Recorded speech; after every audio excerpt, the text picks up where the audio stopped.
Welcome back to Nirmal Shamli Kitchen. Hyderabad paneer gravy பண்ண போகிறேன். அதுக்கு ஒரு கடாயில் ஒரு ஸ்பூன் பட்டர் வச்சுட்டு வெங்காயம்லாம் வதக்கிக்கலாம். ஃபஸ்ட்டு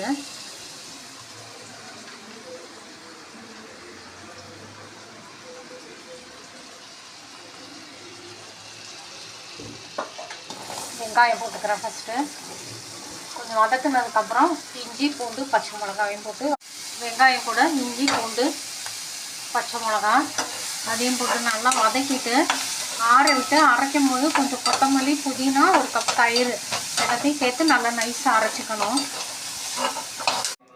புதினா கொத்தமல்லி தயிர்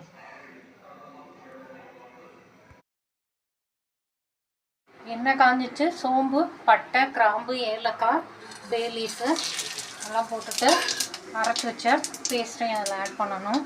ஆட் பண்ணி நல்லா பச்சை வாசம் போகிற அளவு கொதிக்க வைக்கணும்.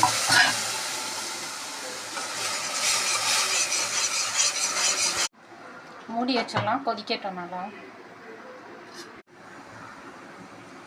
மஞ்சள் பொடி கரம் மசாலா மிளகா பொடி தனியா பொடி அதையும் இதில் ஆட் பண்ணுறேன்.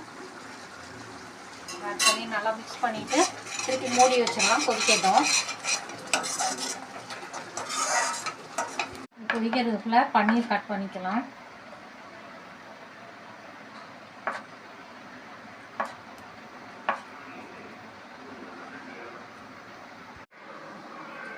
ஓப்பன் பண்ணுறேன். அதில் அந்த மாதிரி எண்ணெய் பிரிஞ்சு வர அளவு கொதிக்கணும். இந்த ஸ்டேஜில் கட் பண்ண பன்னீர் ஆட் பண்ணுறேன்.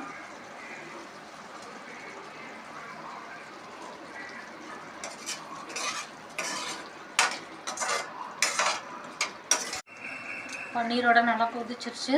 பொடியாக சாப் பண்ண கொத்தமல்லி ஃப்ரெஷ் க்ரீம் கொஞ்சம் நல்லா மிக்ஸ் பண்ணிட்டோன்னா ஹைதராபாத் பன்னீர் கிரேவி ரெடி.